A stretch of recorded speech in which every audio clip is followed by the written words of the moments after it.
Good evening, respected professor and my dear students. Can we start the class? Yeah, go ahead. Am I audible? I welcome. Yes, sir. Yes, sir. Okay. I take this wonderful opportunity to welcome our respected professor and my dear students for another session, very interesting, practical-oriented session. I hand over the session to professor and students. I invite Dr. Geeta Devi and Dr. Soundarya to start with the first case presentation as case of 3A thyroid for unofficial management. Over to students and professor. Good evening, sir. The Good case scenario presented given to me is a 45-year-old female with progressively increasing swelling in front of neck, a suspected case of carcinoma of thyroid, posted for total thyroidectomy. Sir, regarding the history, she's a 45-year-old female. I'll ask for her occupation, her place of residence, the duration, and for her chief complaints, I'll ask regarding the duration of swelling, whether sudden or gradual increase in size, which side the swelling was noticed first, and whether there is any movement with deglutition. If there is any shortness of breath, and whether the shortness of breath is positional, that is more on lying down, if there is any relief with the change in position, if there is any preferred position for sleep. I'll also ask for any stridor, hoarseness of voice, any difficulty in taking solids or liquid foods, any history of weight loss, any history of anxiety, restlessness, insomnia or depression, intolerance to heat or cold, and any excessive sweating. As menstrual abnormalities and obstetric history. I'll also ask for any visual abnormality, if there are any skin lesions like skin dryness or hyperpigmentation, and if there is any hair loss, any swelling of the limbs, any history of abdominal pain, syncope, and effort intolerance. Regarding the past history, I'll ask for any other comorbid conditions like diabetes mellitus, hypertension, COPD, bronchial asthma, CVA, malignancy, and seizures. If there is any history of previous hospitalization or any history of previous surgery, any drug allergy, and regarding medication history, if she's taking any treatment for any comorbid conditions or for this present condition also. And regarding the family history, I'll ask if there is any history of similar swelling in any other family member and whether anybody has been operated for any similar condition. And regarding her appetite, bowel and bladder habits, any history of substance abuse, sleep pattern and position. So this is the history, and the case summary will be she's a 45-year-old female with progressively increasing swelling in front of neck, likely suspected carcinoma of thyroid. And I think it is given there that it is a confirmed case of carcinoma thyroid posted for total thyroidectomy. Even the nature of surgery also has been given in the case scenario, isn't it? Yes, sir. So that is already confirmed. Probably they have taken an FNAC, confirmed it's the case of carcinoma. And the plan of treatment also has been made Total out already in the form of total thyroidectomy. Okay. So the main things, whether it is primarily remaining in the gland itself or it has spread to other areas and formed metastasis, and whether the same carcinoma of the thyroid has gone into infiltrating the neighboring structures, producing any pressure effects or any voice change or any difficulty in breathing while lying in the supine position. So those things have to be concentrated and you have to ask questions like that. Okay. So always go to, if it is a virtual patient, real patient given to you, then this is a sort of eliciting the history and then narrating the history points is okay. But if a case scenario is given, you have to take consider whatever points that have been given there and try to analyze them and present according to that. Okay. So, so the question of possible or probable carcinoma is not there. It is already given in that it is a proven case of carcinoma thyroid. So what are the types of carcinoma of the thyroid? Papillary carcinoma, follicular. Soundarya, today, it's a chance for Dr. Geeta Devi to Yes, sir. practice and rehearse. So you be the helping partner, okay? Let Okay. her answer all the questions, and if she has any difficulty, then you come to her rescue, okay? Yes, sir. Yes, sir. The papillary carcinoma, follicular carcinoma, anaplastic carcinoma. These three answers. Follicular, papillary, follicular, then Anaplastic. medullary and anaplastic. There are 4 types. Medullary anaplastic. Yes, sir. And this first 2 categories carry a very good prognosis, like papillary and follicular carcinoma. They have very good prognosis of more than 90% 5-year survival rate. Whereas the other 2, like medullary and anaplastic carcinomas, have poor prognosis. Okay. So that is the first one that you have to make. Is there any role for chemotherapy or radiation in the treatment of carcinoma thyroid? Radiotherapy, radioactive iodine, I-131 can be. I-131, is it given for curing the carcinoma, or is it a treatment for hyperthyroid state? It's for hyperthyroid state. It's more of hyperthyroid treatment, okay? Now, which is resistant to medications or other treatment. So here, most of the thyroid cancers, they respond well to surgical ablation rather than radiation or chemotherapeutic intervention, okay? Why this question becomes important? In any carcinoma patient, for example, if you get another onco case in your exam, always you must know whether there have been any attempts to treat the carcinoma by chemotherapy or radiation. Why that becomes important? So to decrease the size of the carcinoma before going for surgery. Okay, that's the aim of that. But what is the side effects of this chemotherapy and radiation and their relevance to anesthesia? So radiation will cause fibrosis and distortion of the structures around, Structures, and especially. Yes. Excellent. So that may cause an airway abnormality or difficulty in laryngoscopy. Extension of the neck may be affected. Okay, so that sort of anatomical difficulties will be there if there is a radiation. What about chemotherapy? Chemotherapy, sir, certain drugs like bleomycin, even hematological effects will be there. Hematological, cardiac, and pulmonary effects will be there. Okay, so there are chemotherapeutic agents which affect the hematologically, they can suppress your immune system. Your total count may go down. The patient is likely to develop or contract an infection very easily. Cardiovascular system can be depressed, or pulmonary fibrosis can happen, which will interfere with the oxygenation.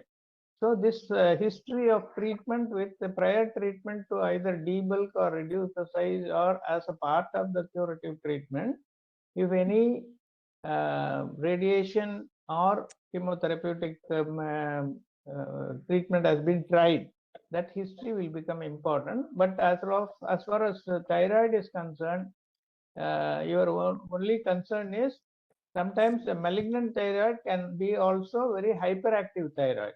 So patient may have thyrotoxic features if they have a malignancy. Okay, so that questions what you have asked is whether the patient feels cold or may intolerant to heat, and all these things are relevant to rule out whether the patient has got any features of hyperthyroidism.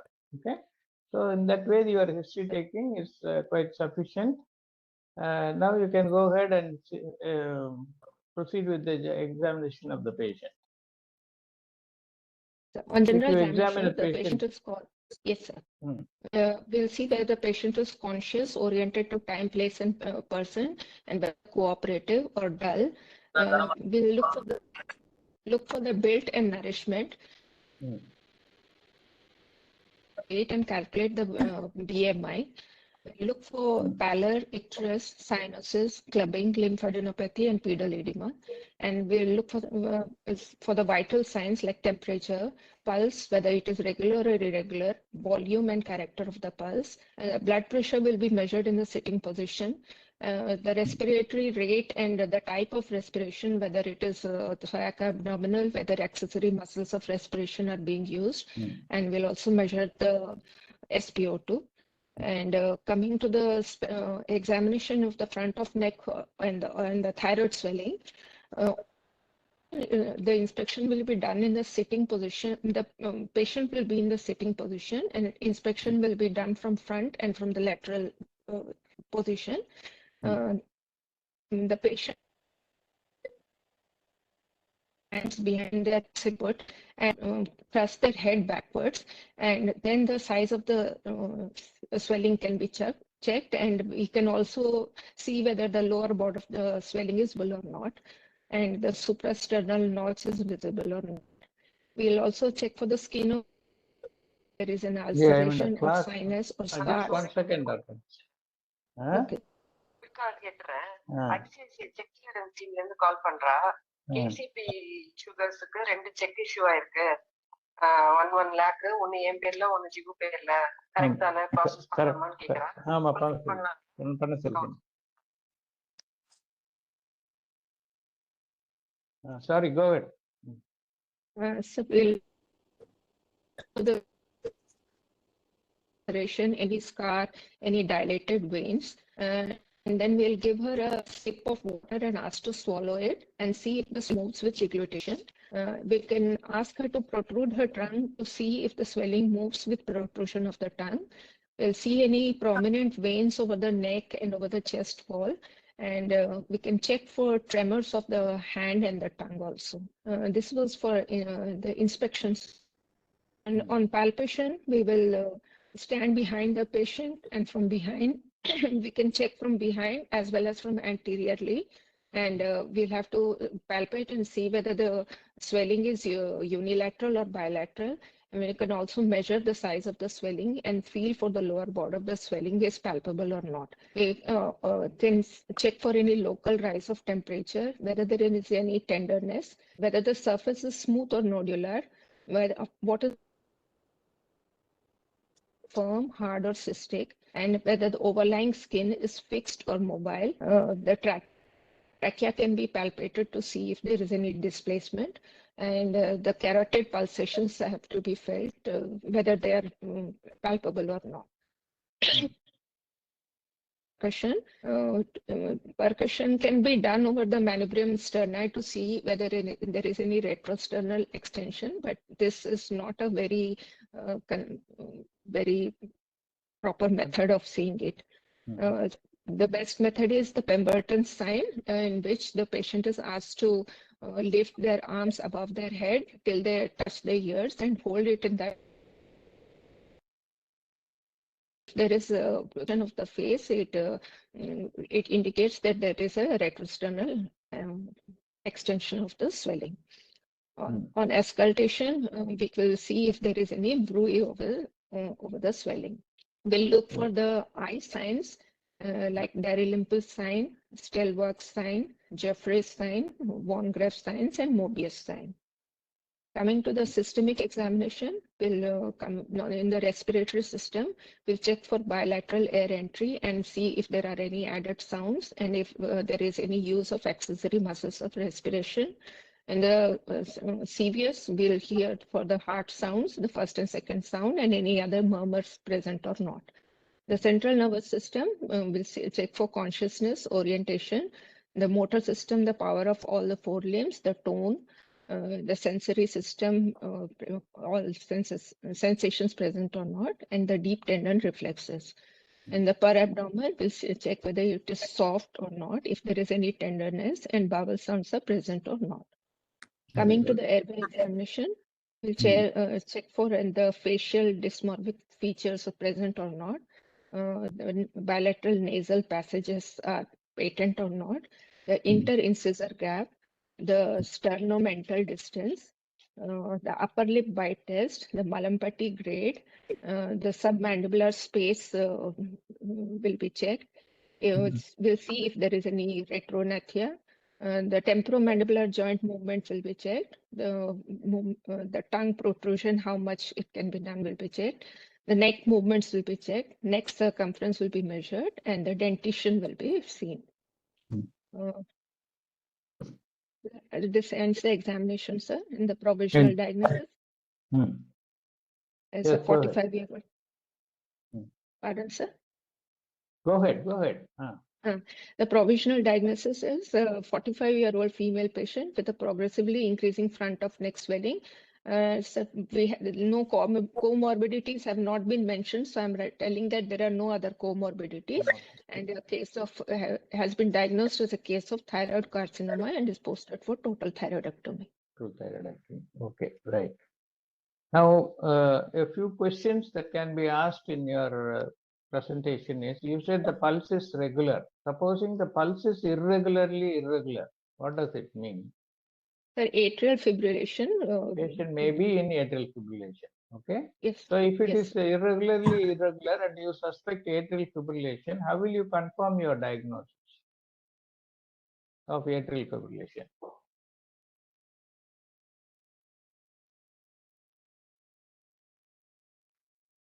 What is the objective method of proving atrial fibrillation? What is the subjective method of doing atrial fibrillation? Soundarya, you can now help her. To confirm the diagnosis, to confirm the atrial fibrillation, sir, we are two simultaneously assess what is the one word answer you must give for that? We can go for ECG and That is the objective evidence. Everybody can read an ECG and you can see the fibrillatory atrial waves in the ECG. But in the absence of ECG, clinically, how to prove? pulse deficit, sir? Pulse deficit. Yes, That is the term that you should use. Yes, okay? sir. Yes, sir. It is called pulse deficit. That is the common question they ask you in the examination. So Yes, sir. one person should start counting the pulse rate and one person should auscultate the heartbeat, and both of them should start simultaneously with a stopwatch or at a particular concurrent time, and which will be more and which will be less. The heart rate will be more. Heart rate will be more. Heart rate will be more, and not all the contractions will be transmitted as pulse in the periphery. So that is why it's called pulse deficit. There is a deficiency or a deficit of pulse. Not all the heartbeats are transmitted as pulse waveform. Supposing you don't have a helping hand, but you are in the theater and the pulse is irregular, how can you clinically find out whether there is a pulse deficit or not? You are in the OT, you are examining the patient. Patient has had a normal pulse previously, but on the day of surgery in the OT, the pulse is irregular when you are examining before starting anesthesia. And no other physician or anybody is there, only the OT theater assistant is there, not even a nurse is there whom you can ask to count the pulse or make out with the heartbeat. In the absence of a helping hand in the OT, can you detect pulse deficit? Correlates with carotid monitor. Carotid pulse. Carotid pulse. Why do you want a carotid pulse? So you can count both the heartbeat and carotid together. You are an Ashtavadani. You can do simultaneously 2-3 countings. The monitor can be attached and. Fantastic. That is the answer. You put a pulse oximeter, that is going to give you the pulse rate. You just auscultate the heart and count the heartbeat. Okay. So that is the tricky question they sometimes ask you in the practical exam. So if you have a helping hand, if you have another doctor or your junior colleague, you can always 2% examination can be done. In the absence of a second helping hand, you can always use the pulse oximeter to count the pulse rate, and you can auscultate the heart to count the heart rate and make out pulse deficit. But the objective method of establishing the diagnosis of atrial fibrillation is taking an ECG and recording it and documenting it. Okay? And supposing the patient has atrial fibrillation, confirmed atrial fibrillation, will you go ahead and do the surgery or not?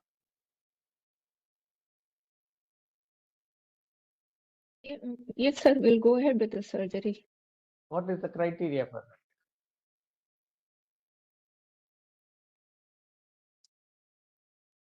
Whenever a patient has got an abnormal rhythm other than sinus rhythm, whether it is atrial or ventricular, what is the most important criteria to decide whether they can go ahead with the surgery or not? For example, a patient having a ventricular ectopic, say 3 or 4 ectopics per minute. Ectopic, On the sir, table. if it is more than 5 in Yeah, that is then you are worried about. That's why I'm specifically saying 3 or 4 in a minute. I'm not saying 5 in a minute. Whenever a patient's pulse is irregular or arrhythmic other than sinus rhythm, what is the first and foremost thing you should look into? Hemodynamically stable. Hemodynamic stability is there or not, sir? Hemodynamically stable or not. Okay, that is the first and foremost thing in any arrhythmia you should make out. If the patient is hemodynamically stable with a normal blood pressure, then you don't have to worry. You can go ahead. You can try to treat it with some. I don't say that you should continue with the same arrhythmia. You meanwhile try to correct it with pharmacological means. Okay. Yes. On the contrary, a patient with an atrial fibrillation or a ventricular arrhythmia who is hemodynamically stable should be electrically reverted back to stability and then only proceeded. Okay, this is the basic dictum that you have to keep in mind and then answer the way in this examination also. Right. Okay. Then coming to the examination, you said inspection, palpation, percussion, auscultation, all those things are quite right. Why do you want to examine the gland from the behind?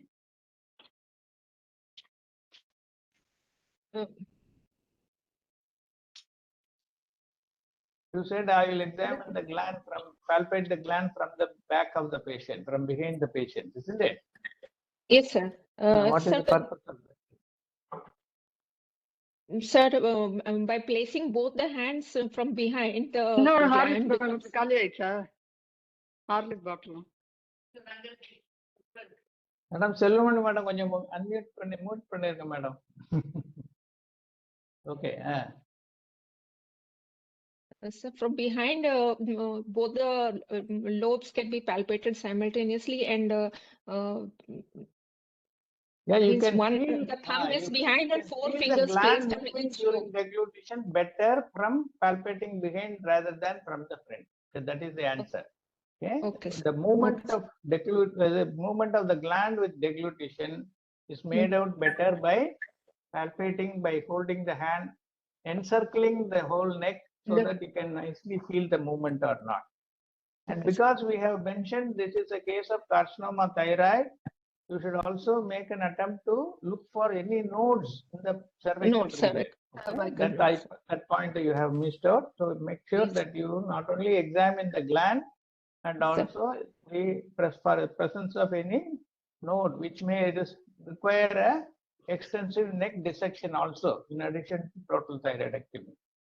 And you said you will palpate the trachea for displacement. How will you do that? And when will the trachea be displaced?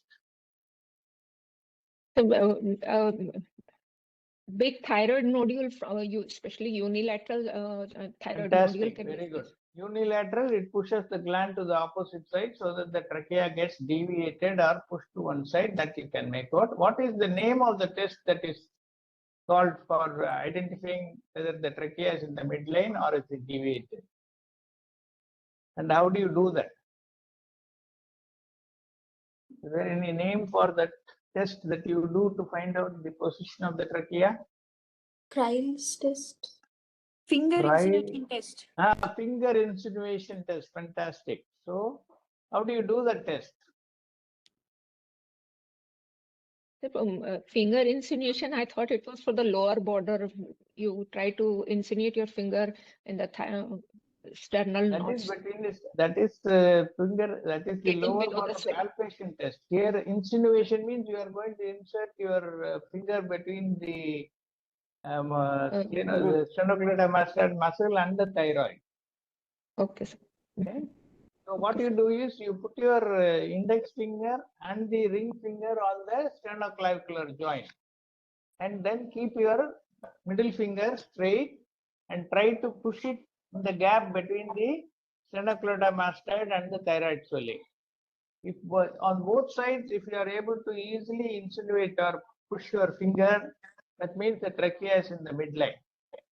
Okay, sir. Once the gland is enlarged too much from one side and pushes the trachea, that side you will not have sufficient space to introduce your middle finger. Okay, so that is called the finger insinuation test, or as somebody said, it's also called the Kreil's test, and that is how you find out the displacement or deviation of the trachea. If supposing there is a deviation of the trachea, what is the importance of that? While intubating, there will be difficulty, sir. You may have difficulty because of the deviation. The endotracheal tube may not go beyond it may get stuck at that level, and it will be very much above. And if it is not placed properly, just above the carina, what is the risk in that? And if you have missed that deviation and there is a narrowing in that level, and you are not able to push the endotracheal tube completely beyond that deviation, and it is staying well above that, what is the risk involved in that, in such intubation? Sir, after the surgery, there will be collapse in that area, sir. If we don't go beyond that constriction part. Even otherwise, there can be collapse if it has become soft because of the long-standing swelling. For example, this is next will be extended position, so there'll be even more displacement of that tube if it is not properly excellent. placed. That is the point. The surgery is going to be done in a slightly hyperextended position, so the tube always moves away out of the trachea, so that there is a chance of tube slipping out if it is not being properly pushed to adequate depth. Okay, what is the normal depth you will see at the incisor level or the lip level in an adult female after intubation? 19 centimeters, sir. 19 to 22 centimeters. Okay, depending upon the length of the neck. So that is the very important point that you have to make out. And another point, you said you will measure the thyromental distance. Is it easy to measure the thyromental distance when the patient has a huge thyroid swelling? No, sir, it will not be possible because of the swelling. So that point you have to always remember and not include that in your airway examination, because measuring the thyromental distance with a huge thyroid swelling is not, it will be fallacious. It will show over reading because you will be going over the swelling. It will not measure the exact distance of the between the thyroid, the mentum and the suprasternal notch. So these are the points that you have to keep in mind. So otherwise your presentation of history and your examination and bruit, you said you will auscultate for bruit. Which carcinoma can produce a secondary metastasis which will also have a bruit?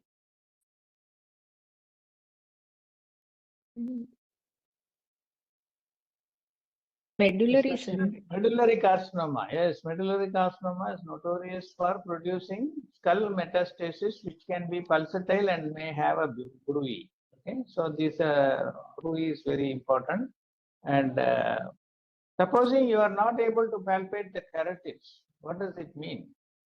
The carotid sheath has been involved infiltrated.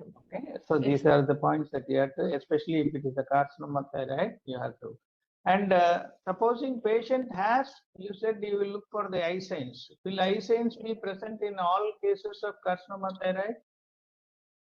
No, sir. Which particular diagnostic condition is very where you will specifically see the eye changes?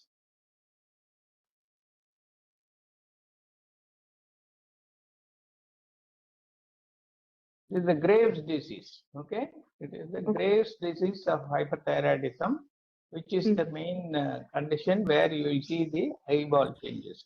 So, what type? How would you describe the eye changes in Graves' disease? The appearance. There will be exophthalmos, sir. Exophthalmos. What is the difference between exophthalmos and ptosis? Ptosis, there is a drooping of the eyelid. Drooping of But the in eyelid. So you will not be able to upper eyelid. upper eyelid. Okay. What exophthalmos, does it differentiate between a staring eye look? Supposing you want to stare at somebody, can you produce an exophthalmos like effect by staring at somebody? Sir, actually in exophthalmos, the sclera will be visible both above and below the eyeball, but staring the upper Always the sclera. upper limbus will be covered. Okay. Yes, However much yes. you want to stare at somebody, unless you are a practice, I mean a very good actor or actress, you cannot lift your upper eyelid to expose your upper limbus also. Okay. So that is Yes. the difference between this particular condition. And so if patient has got this sort of exophthalmos due to Graves' disease, what is the anesthetic relevance to that?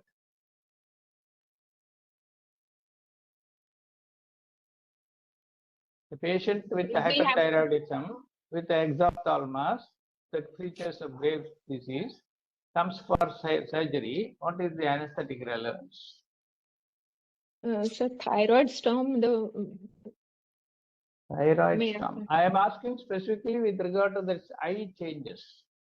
eye changes. Sir, the eye will have to be properly covered because Cover when? After induction of anesthesia or even before? During induction, will you have some problem?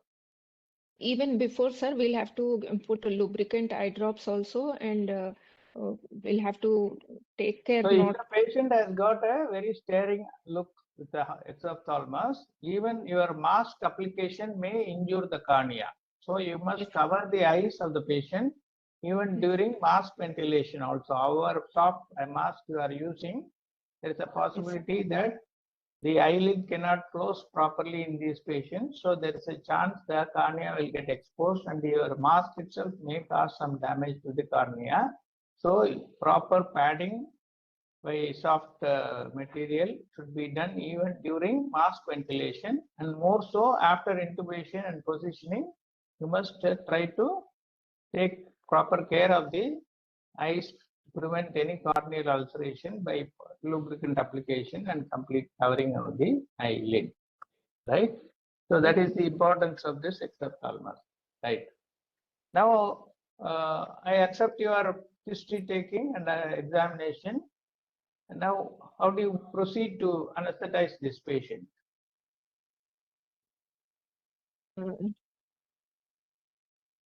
Sir, before taking the patient up for anesthesia, we'll explain the procedure and what will be required. We'll explain the NPO guidelines for keeping the patient NPO for 6 hours prior to surgery. The night before surgery, we'll give some anxiolytic like alprazolam 0.5 milligram. Right, you have fallen to the trap of my question. Okay. In the exam, they ask you how do you anesthetize, and immediately the candidate starts mentioning, as you rightly started saying, NPO guidelines, pre-op, pre-medication, anti-anxiolysis, aspiration prophylaxis, this and that. But always don't fall into the trap. Whenever the examiner asks you how do you anesthetize, you should say, sir, I will investigate this patient, classify the risk involved, and make a plan of anesthesia, and then proceed to go ahead with that plan. That is where you must answer in the examination. So Okay, sir. what are the investigations you need in this case? So never Sir. forget this particular step. Don't fall prey to the Yes. examiners, especially when you are very tense about the exam and you go there and the examiner asks you what anesthesia you will give. All the candidates will immediately say, I will go ahead and give a endotracheal intubation. That is not the way to be answered. If you have not mentioned or gone through the investigation discussion, please boldly say in the exam that I will first investigate the patient, assess the risk, classify the ASA grade, and then make a plan of anesthesia, optimize the patient if necessary, and then go ahead and give this particular anesthesia. If you say that, you will be 100% cleared in the examination. Okay, now you tell me about what investigations are needed in this case. So the routine CBC will be done. The coagulation profile like BT, CT, PT, INR. Very good. Biochemical profile, sir, liver function test, RFT, serum electrolytes, blood grouping and RS typing. Thyroid function test will also be done. We'll go for a chest What are the X-ray. common thyroid function tests that are done routinely? TSH, T3 and T4. T3, T4. What are the types of T3, T4? Sir, T3, T4 and pre-T3, T4 also. Total and free. Okay, which one will you do? Free T3 or total T3? Because simply saying T3, T4 does not mean that which one you are going to do. So you must always mention I will do the free T3 and free T4 levels and TSH estimation.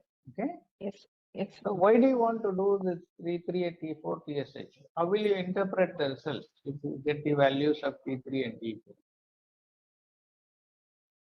What will happen if the patient has got hyperthyroidism? What will be the change in T3, T4 TSH? What will be the pattern if it is a hypothyroidism?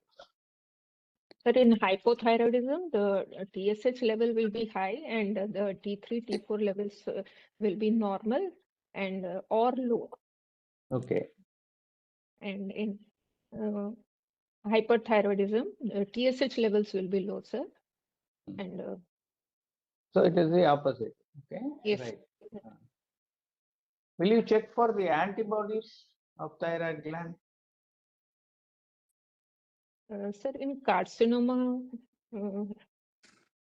it may not be required, sir. May not be required. Which conditions required antibody testing, and what is the result you expect if you test for antibodies? Sir, in Graves' disease.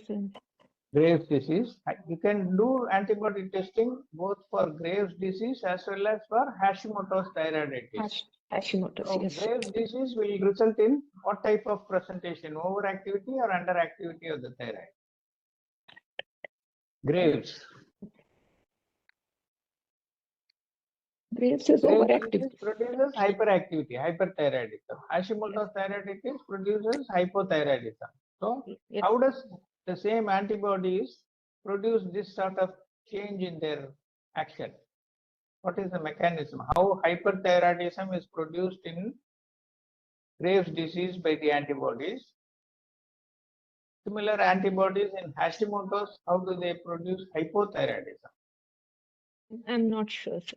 You are not sure. Anybody else can answer that question? Kayal, Abhirami, Saundarya, Muthupriya. What are these antibodies actually?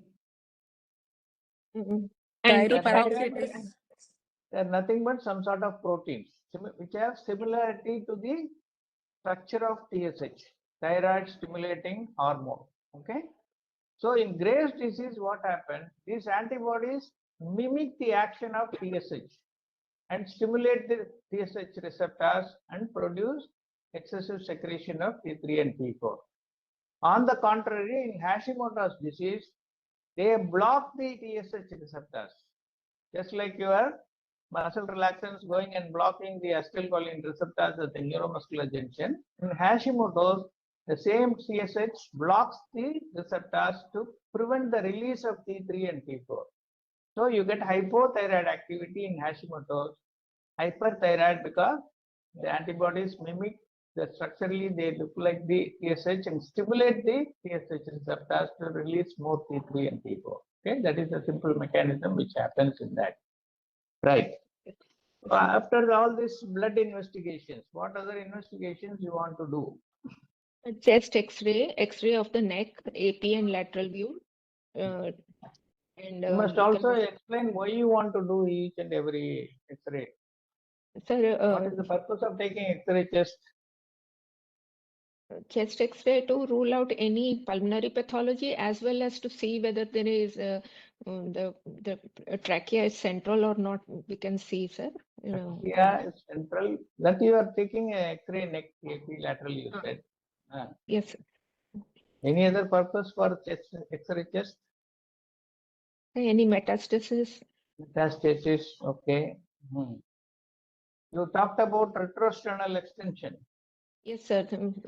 Mediastem will be widened, sir, if there is upper mediastinum will be broad looking. Okay, so Yes. you may have a wider of the upper mediastinum, which is indicative that there may be a retrosternal extension also. Okay, if it is if you find a suspicious retrosternal extension in the X-ray chest, do you require any other investigation, radiological investigation? a CT scan can be Very done. good. You require a CT scan also to make out the exact size and location, and also if it is retrosternal, which part of the respiratory tract it will have its effect. It will affect the trachea or it will affect the bronchus after it divided. After division, sir, bronchus will be affected. What is the level of division of the trachea into right and left bronchus? E4, sir. E2. Okay, E2. thoracic segment 2. Okay, so that is how the anatomy questions can be asked in the examination. They can jump from this investigation to sudden anatomy questions. So must be prepared to answer about the anatomy of the trachea and their how many tracheal rings are there in an adult? What is the length of the trachea in an adult? Don't say it depends on the neck of the patient, because giraffe has got the longest neck and it may have a very long trachea. Okay, normal is about 6 to 8 inches, and it has about 10 to 12 tracheal rings. And it divides into the right and left main bronchus at the T2 level. Okay, sometimes T3, and it may rise up or down 1 or 2 levels. That doesn't matter. So there may be a compression of one of the bronchi if there is a retrosternal extension, and that is the reason why you have to have a CT scan done if there is a suspicion of mediastinal or retrosternal presence by widening mediastinum in the X-ray chest. And X-ray neck AP lateral, what will it tell you? The tracheal compression can be seen, sir. Tracheal compression. So how will you make out that? So the air. Tracheal air shadow. That is the terminology that you should use. Tracheal air shadow may not be uniform. It may sometimes even have what is called a rat tail appearance. So much of narrowing will be there, and that may be the appearance that you can get in the X-ray of the neck in the AP and lateral. Okay. Apart from that, any other test you want to do with regard to the airway? Ultrasound of airway can be done, sir. Ultrasound also you can do. Okay. Anything else which from medico-legal point of view? Indirect laryngoscopy for vocal cord function.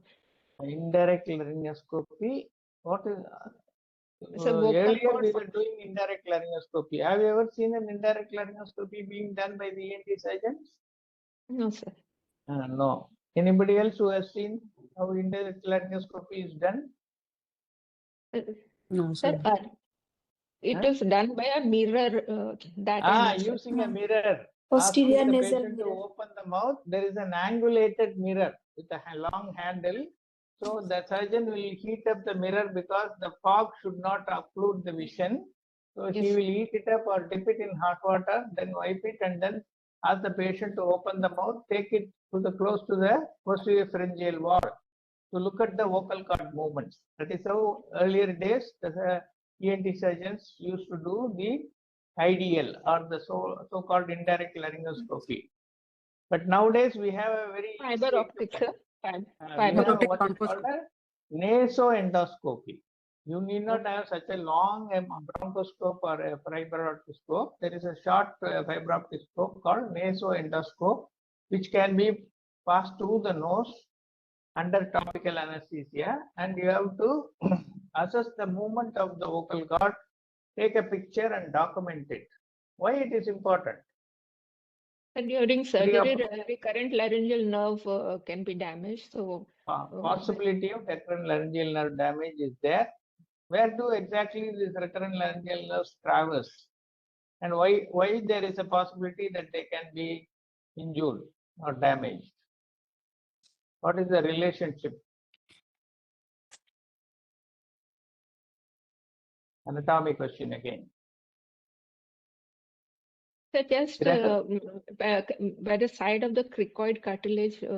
Tracheo-esophageal groove, it lies in. Very good. And But closely why related to the inferior thyroid artery, sir. If the branches of inferior thyroid artery, as they enter the substance of the gland, just beneath them is the recurrent laryngeal nerve. So surgeon, in his anxiety to arrest the bleeding or hemorrhage, they usually tie the inferior thyroid artery and its branches. So that is the time during which there is a possibility of injury happening to the recurrent laryngeal nerve.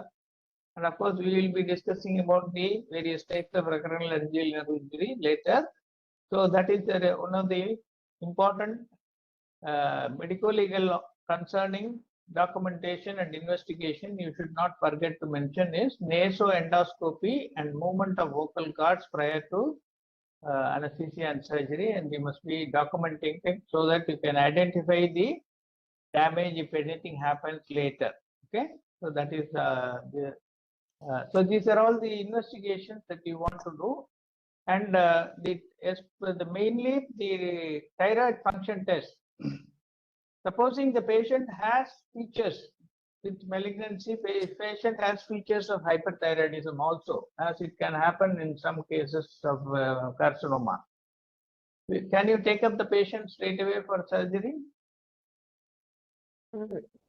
They have to be optimized first. How do you optimize them?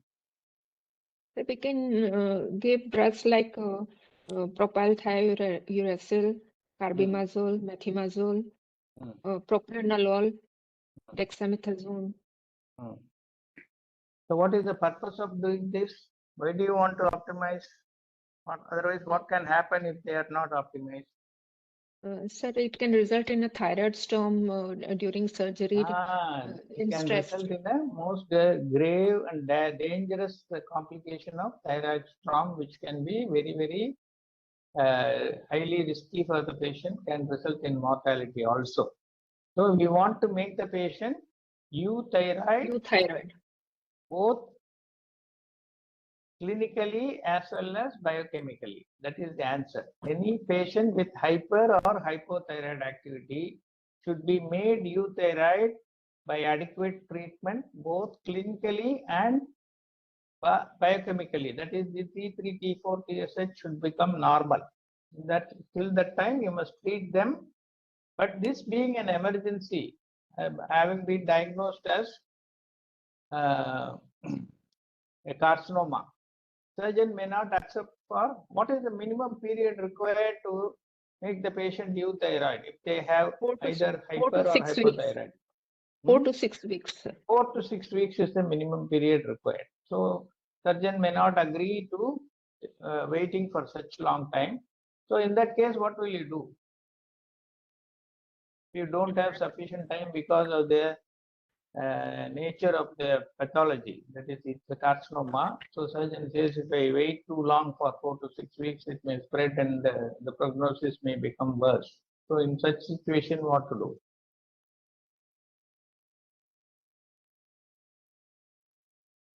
Even then, the drugs will be started, sir.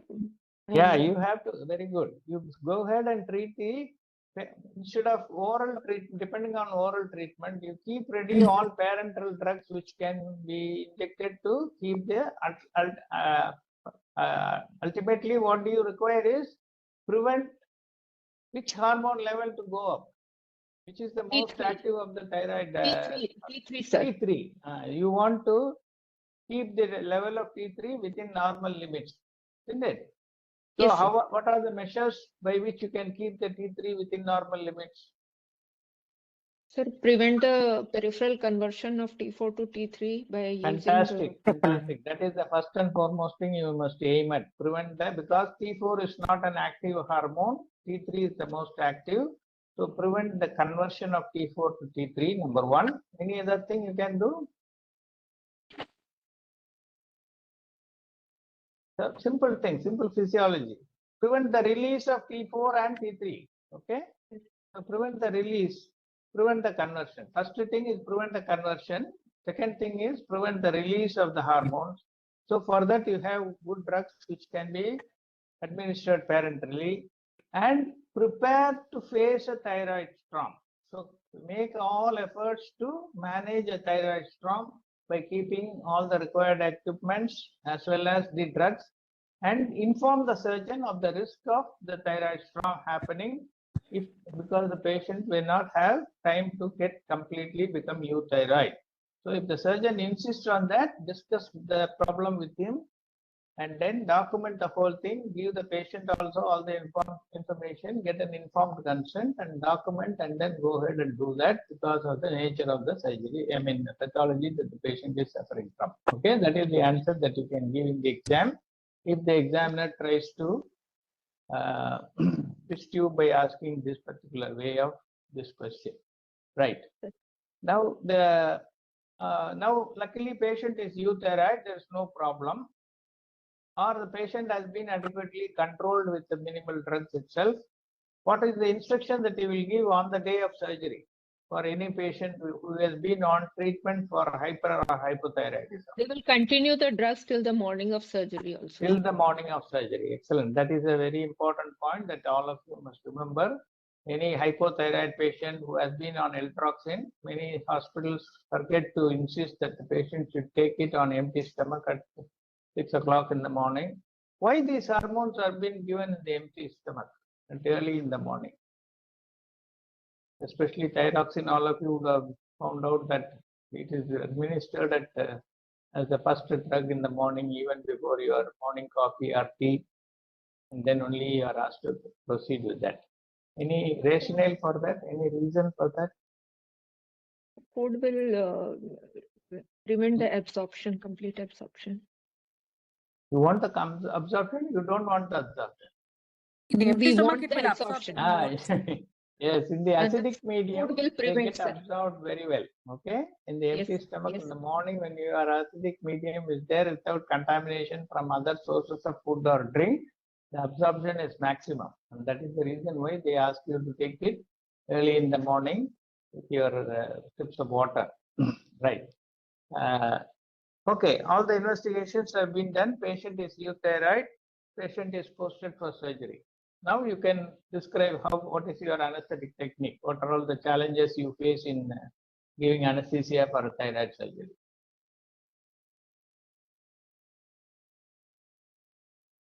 Once the patient is brought to the OT, first we will check the machine and we'll prepare the difficult airway cart. We'll see the suction machine and all that, and we'll attach all the standard. Okay, now monitors. you said suction machine. How will you check the power of your suction?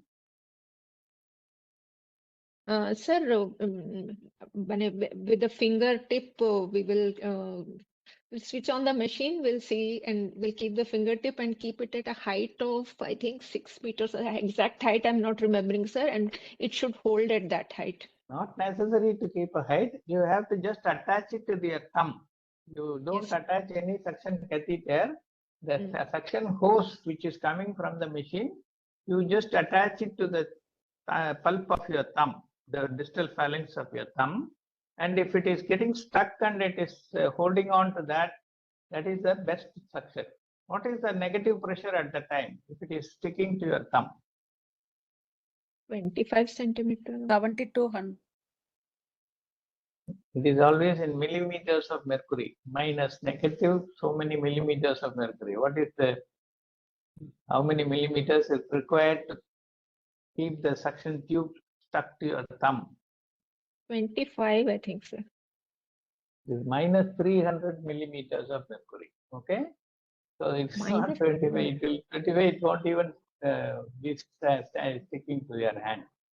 It is minus 300 millimeters of mercury, which is required for a good suctioning of thick mucus.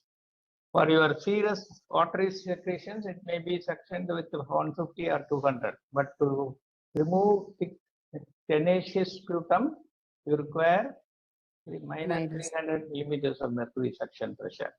For liposuction, you know what is the pressure required? Liposuction done by plastic surgeons to remove the liquid fat. You require 1 atmospheric pressure, minus 760 millimeters of mercury is required. So almost half of that is needed for your regular throat suctioning. Okay, right. Okay, that's by the way, right. So you will check all the machines and you will attach the monitor. All the standard monitors. Where will you attach the ECG monitor in this case? Sir, behind the shoulders, so that the surgical site is free. There is no line of. You can answer this way also. It will not be attached to the chest wall, front of the chest wall, as you do in all the other cases. Okay, because the surgeon may paint and drape up to the nipple level in the chest before they start the surgery. So placing the leads may be in the deltoid and the back, or totally in the back instead of the normal chest wall level. That's one question they may ask you to find out whether you have practically experienced and done these things. Okay, right. With regard to the IV line, where will you place the IV line?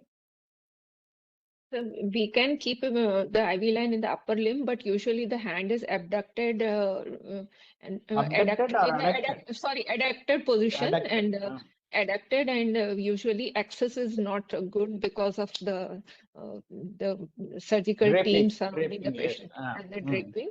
And and the surgeons and their assistant will be standing on either side of the patient and near the thorax and the head and neck. So your access to the IV line will be very much curtailed if you keep it in the dorsum of the hand where you normally start. So what will you do for that? We can either take an extension line from there, or we can take an IV access in the lower limb, sir. Lower limb, on the dorsum of the foot. Very good. Where will you keep all the monitors? Will you keep it at the head end or at the foot end? Foot end, sir.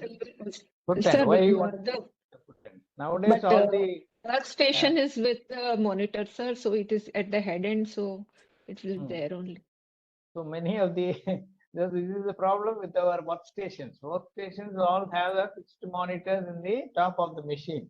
So earlier days, the monitors can be mobilized from the stand to wherever location we want. So in those days, we used to keep it at the foot end so that we can easily access the thing. But nowadays, because it is all fixed to the workstation on the top of the workstation, you require long cables to connect it to the patient. Okay, that is the answer that you have to give. Right. So these are all the questions that you can expect with regard to the application of the monitors. Right. So you have checked the machine, you have checked the suction, you have applied the monitors, you have recorded the basal parameters. Now tell me, how are you going to anesthetize the patient? First, you are we'll going to give give GA only, isn't it? Pardon, sir? Your technique of anesthesia is general anesthesia. Yes, sir. General anesthesia. Yes, sir. General anesthesia. So what are the drugs you want to give for induction, intubation, maintenance? So for first we'll pre-medicate, sir, because generally patients are anxious. We'll be giving a benzodiazepine like midazolam, and anti-CLO like glycopyrrolate will be given.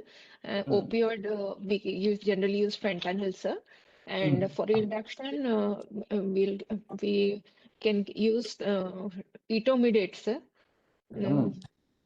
Why you want etomidate? Is the patient hemodynamically unstable here? No, sir, but sir, it is the imidazole group, so which has Action It has similar a to action neom similar to carbamazole and methimazole, and which are also neomarcazole. imidazole. Is it so? Yes. So is that so powerful? Then we can treat the patient No, with sir. etomidate itself all the No, time. sir. No, sir. No, sir. Mm. But and sir, Mm. we also use propofol in our OT, sir. I would prefer propofol. Why? My choice of anesthesia. If you give me etomidate and propofol, I would prefer to use propofol rather than etomidate. Can you tell me why I do that?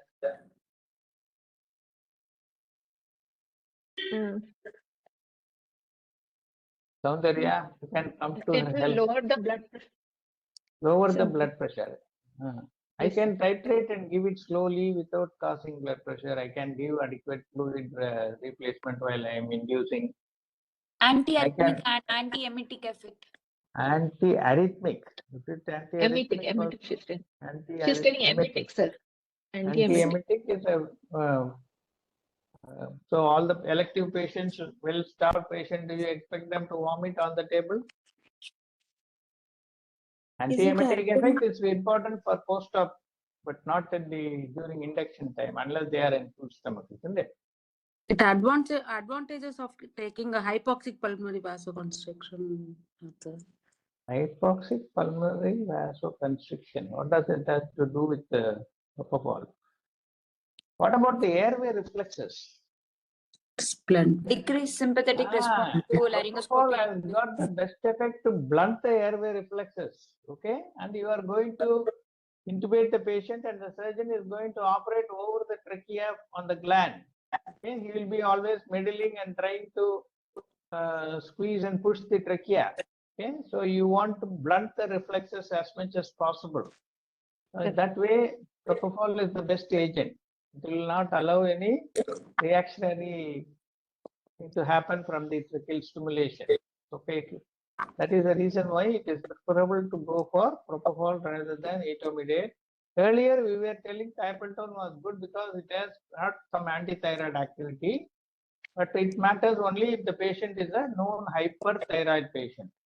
So patients who are euthyroid, it doesn't matter whether you give imidazole or whether you give thiopentone, does not matter at all. So better to go for an agent which will suppress the airway reflexes to the maximum best, because the surgery is going to be on the trachea. In fact, many anesthetists try to prevent that tracheal stimulation by the external handling of the gland by the surgeon by one technique. Instead of using to inflate the air to inflate the cuff, they use something else. You know, can you tell me what is that? The infant usually presents with complaints of abnormal direction of urinary stream and in the end of the penis is curved and abnormal genitals. Sorry, I'm not able to hear properly. Who is this talking? Priya? So sorry, sir. What is your answer? I'm not able to hear you clearly.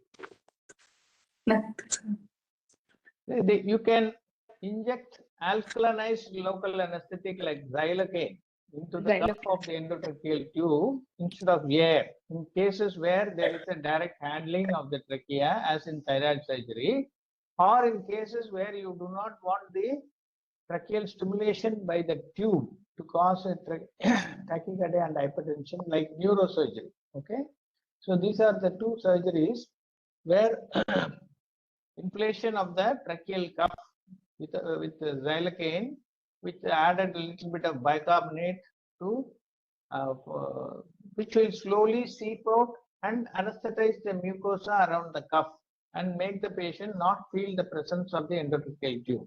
Okay, so that is what is recommended in these cases. So right, we will go ahead with propofol induction, not etomidate, and then. And sir, for the relaxant, sir, if there is no airway obstruction, we can go for non-depolarizing muscle relaxant like cisatracurium, vecuronium. Very good. Okay. Why you prefer cisatracurium? Common question.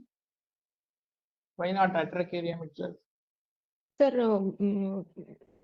Histamine release is less with cisatracurium. Very good. There is no histamine release with cisatracurium. Not Sir. very minimal. And Minimal. still very rare chance of histamine release, but compared to atracurium, cisatracurium produces very minimal chances of releasing histamine. Excellent. Okay.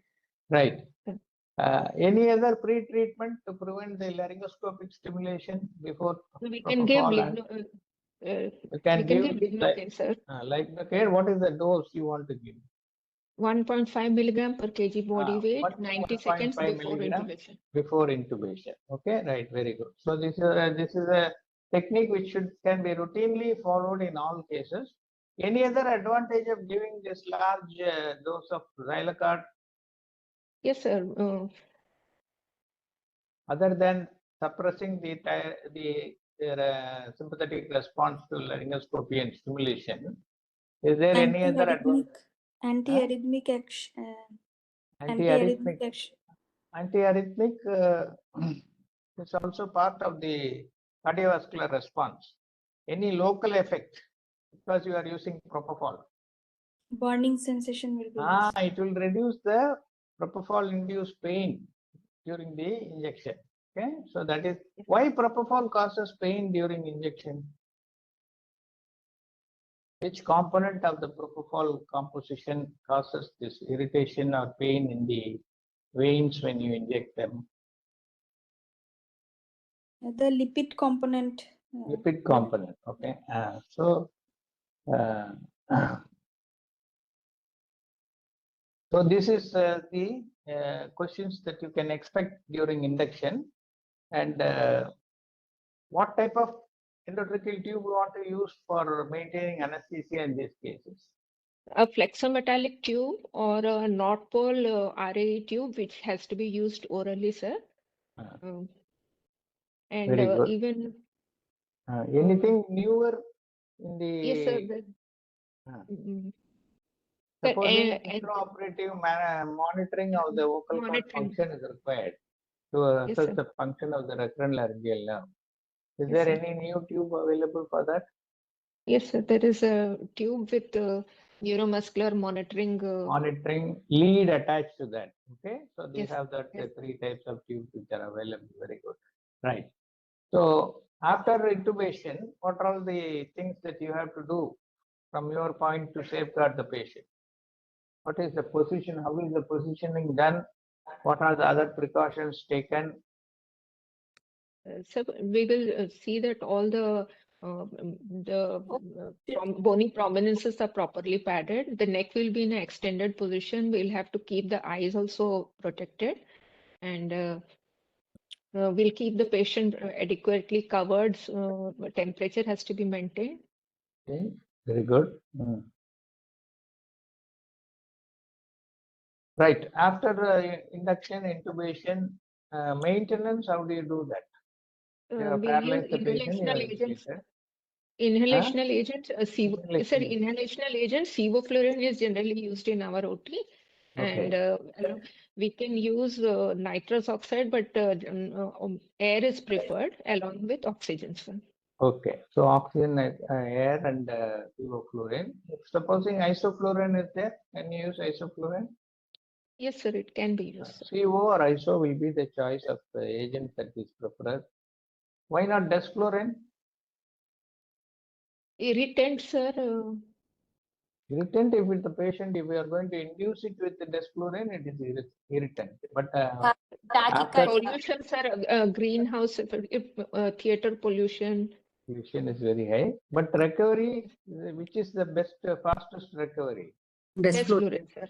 Desflurane is the fastest recovery. So you can use desflurane also if you want to have a fully awake and a conscious patient at the end of surgery. There is no harm in using desflurane also. Okay, but it is more expensive. It requires a separate vaporizer to give the drug. Okay, right. Now, intraoperatively, what are all the problems that you can face? Or challenges produced by the surgery? There can be bleeding, sir. There Bleeding. can be. Very good. What is the blood supply to the thyroid? What is the arterial supply? What is the venous drainage? The superior, middle, and inferior thyroid artery. Superior thyroid artery, branch of the external. There are three different arteries: superior, middle, and inferior in the artery. I thought veins only you have superior, middle, and inferior. Artery you have superior and inferior. Occasionally with a branch called thyroidea artery. Arteria thyroidea. Otherwise not. Usually only superior thyroid artery and inferior thyroid artery are the two major arteries supplying the arterial blood. And what are the branches from? Superior thyroid artery and inferior thyroid artery, where do they arise from? Superior from external carotid, sir. Carotid, yes, very good. And inferior from brachiocephalic. Yes, brachiocephalic, which are all major branches of the aorta. So any fault in the ligation of these vessels can produce sudden excessive hemorrhage, okay, bleeding. So that is one of the important surgical problems that can be produced. And supposing the veins are all tortuous and dilated, and if the surgeon fails to properly ligate a vein and leaves it open, what is the other risk that can happen? Post-operative hematoma will be On the table, I am asking intraoperative problems. intraoperative. A big large vein open to atmosphere. Sir, air embolism. Air embolism also can happen. Okay, so that is another problem that you have to keep in mind. So how will you identify supposing air embolism has happened? What will be the clinical features? Sudden fall in ETO2, ETCO2. That is monitoring. I am telling about clinical features means pulse, blood pressure, saturation. Blood pressure will fall, sir. Blood pressure will fall, saturation will fall. And ETCO2 will also drop. Okay. Yes, And if you auscultate, what type of murmur you can hear?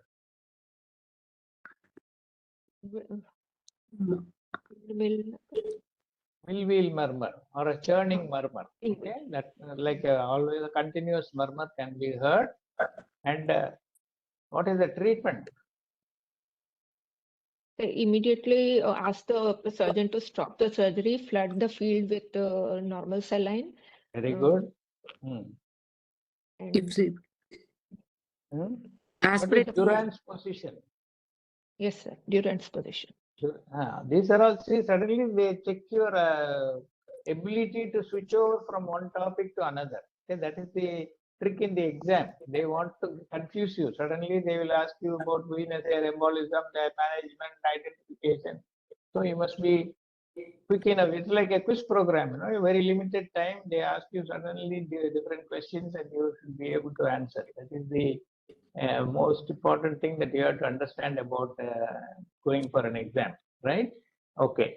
So these are the two problems. One is hemorrhage, another is air embolism occasionally, which can happen if the veins are very tortuous and very prominent. You have to keep a watch on that. And third thing is surgeons, some hospitals have a routine protocol to demonstrate the continuity of recurrent laryngeal nerve, so that it can be seen by everybody in the OT, and then it can be documented that there is no iatrogenic injury to the recurrent laryngeal nerve. That also to be established. Now the other common question is, supposing inadequately controlled hyperthyroid, patient can develop thyroid storm. We have already told the surgeon if we don't have the time. So the question that can be asked with about thyroid storm is, what is the earliest indication of the presence of thyroid storm? Tachycardia, sir. Tachycardia will be there even during induction. More than ETCO 200, sir. Sudden rise in ETCO2, which was quite normal hitherto, suddenly started going up. Okay. So other features like tachycardia, hypertension or hypotension, all these things are cardiovascular changes which can occur due to so many other reasons. But if it is going to be a thyroid storm, because the metabolism starts increasing because of the increase in the circulating level of T3, patients body temperature and carbon dioxide production both start going up. So patient becomes warm, PtCO2 goes up. What is the definition of basal metabolic rate? How do you define basal metabolic rate or BMR?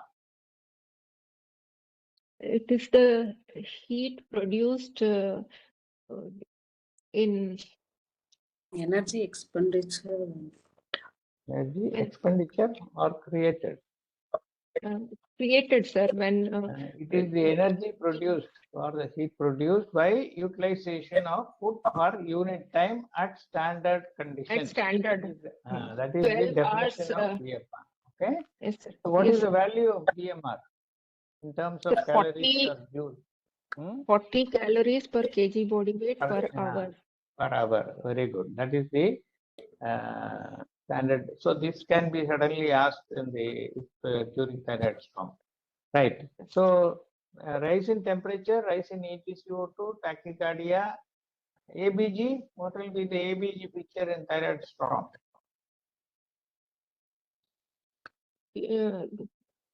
Acidosis will be there, PCO2 Metabolic will be there. acidosis, metabolic Yes. and respiratory acidosis, because Acidosis. CO2 also is rising in spite of your soda lime.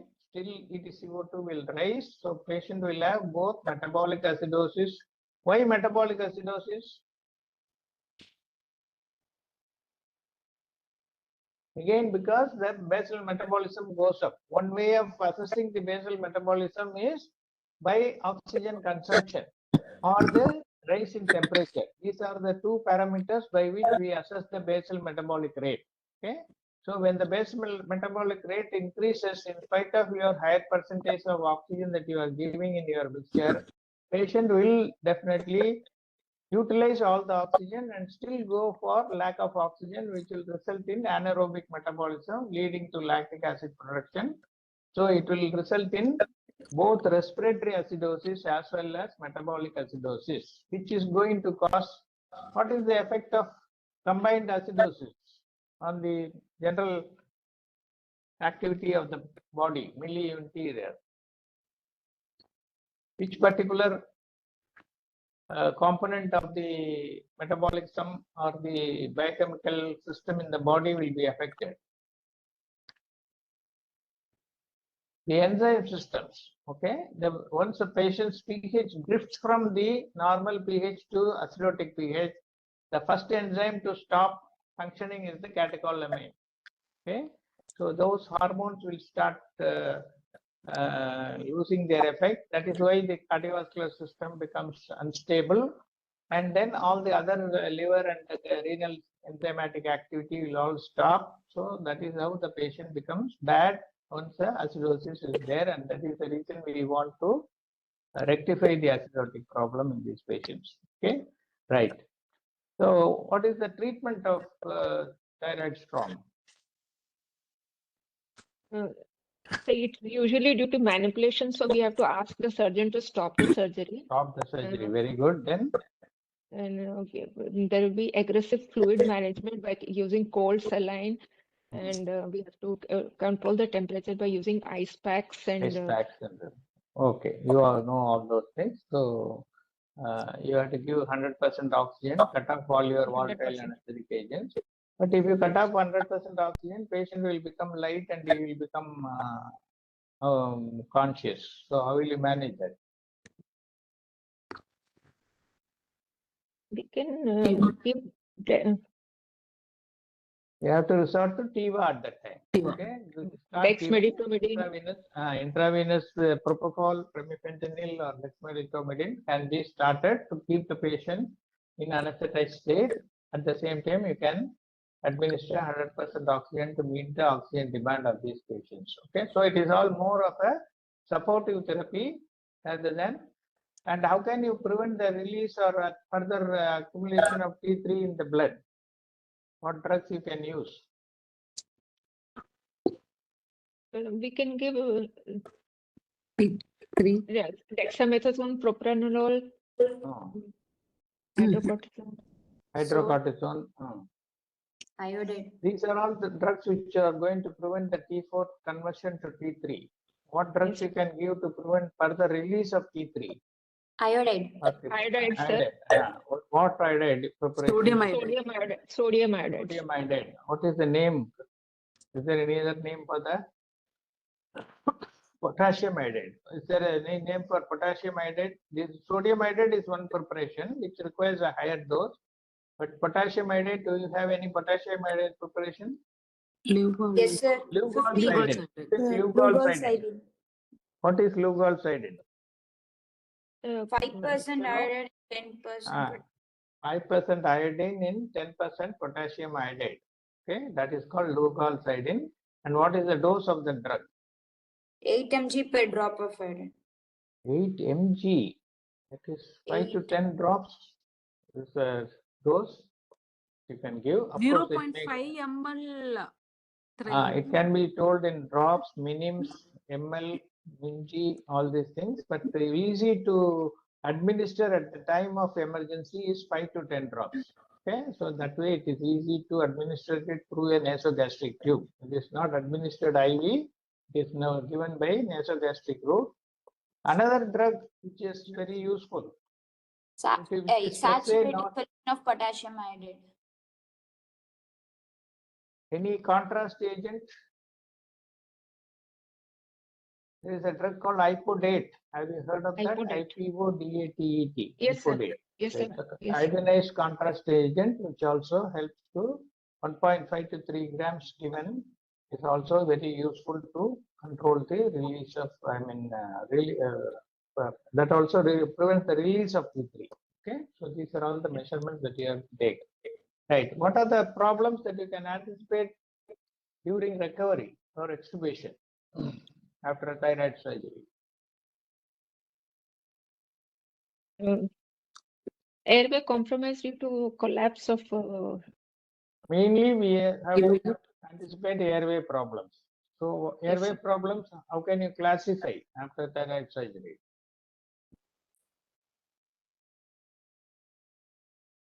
Sir, Can be laryngospasm. classified as immediate, intermediate, and late problems. Okay, what Yes. are the immediate problems? Immediate, sir, tracheomalacia, laryngeal edema, laryngospasm. Vocal cord injuries, will they be exhibited immediately or very late? Late, sir.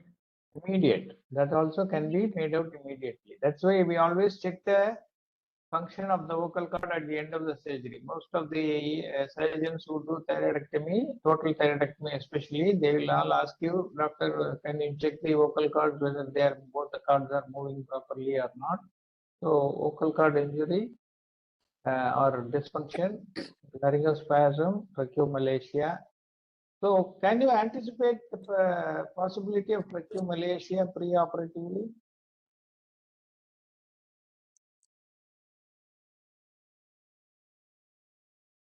By Cocker's test, if we do, if there is stridor, and then that shows. A compression will produce stridor. And also you can do a bronchoscopy, which will show a collapsed and soft cartilages instead of the normal strong cartilages. You can see the difference in the lumen of the trachea. And if supposing you anticipate or suspect presence of tracheomalacia, what are the information or what precaution you will tell the patient? Tell the patient, sir. Post-op. What consent you have to get from the patient if you suspect there is a tracheomalacia?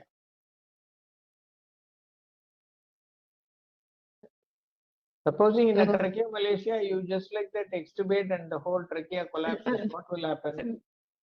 We'll have to take consent for a tracheostomy, sir. Tracheostomy, either a temporary or a permanent tracheostomy consent should be taken. Very, very important. Okay.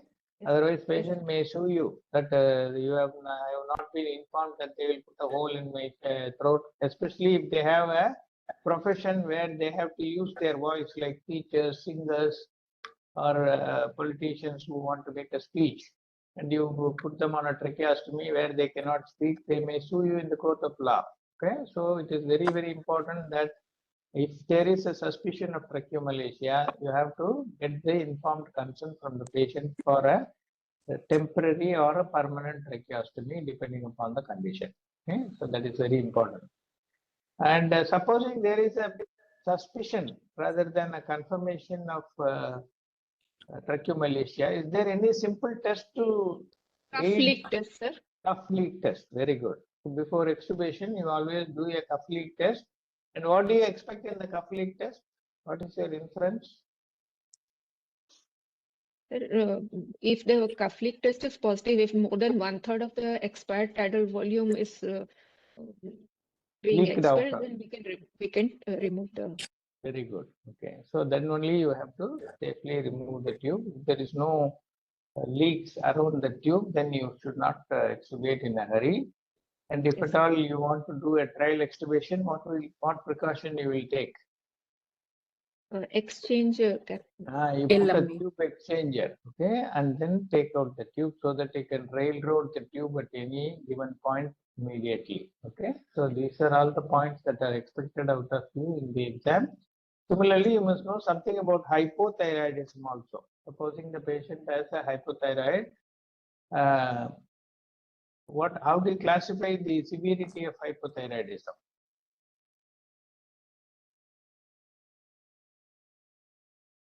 It's classified as mild, moderate, and severe. Okay, mild, moderate, and severe. So mild, where the marginal increase in TSH alone, but T3, T4 are normal. It is also called as, what is the other name for this mild hypothyroidism? Subclinical. It's also called subclinical hypothyroidism. These patients can be treated as normal patients. Whereas moderate to severe degree of hypothyroidism, where TSH is elevated and also there is a decrease in T3, T4, and they are on thyroxine supplementation. What are the precautions you have to take when you anesthetize a hypothyroid patient? Myxedema coma, sir. Pardon? Myxedema coma. All the patients, do they go to myxedema coma? Supposing a moderately hypothyroid patient with a TSH value of say 7, normal lab value is 2 to 5, because each lab may give a different range. There increased incidence of adrenocortical insufficiency. Yes. Okay, no, I'm asking what are the problems you can anticipate and which you have to prevent. There is delayed emergence, sir. Delayed emergence due to low metabolic rate. Low metabolic rate due to, and why low metabolic rate causes this problem? So the drugs will be also their metabolism is low. They are more sensitive to narcotic drugs. So do not have CO2 induced stimulation of the respiratory system. These are the two important things, and they are more prone for hypothermia. These three problems you have to mention in the examination. They are more sensitive to narcotic analgesics. They have less response to CO2 accumulation. So even if they go for respiratory depression, the CO2 accumulation will not stimulate the respiratory center.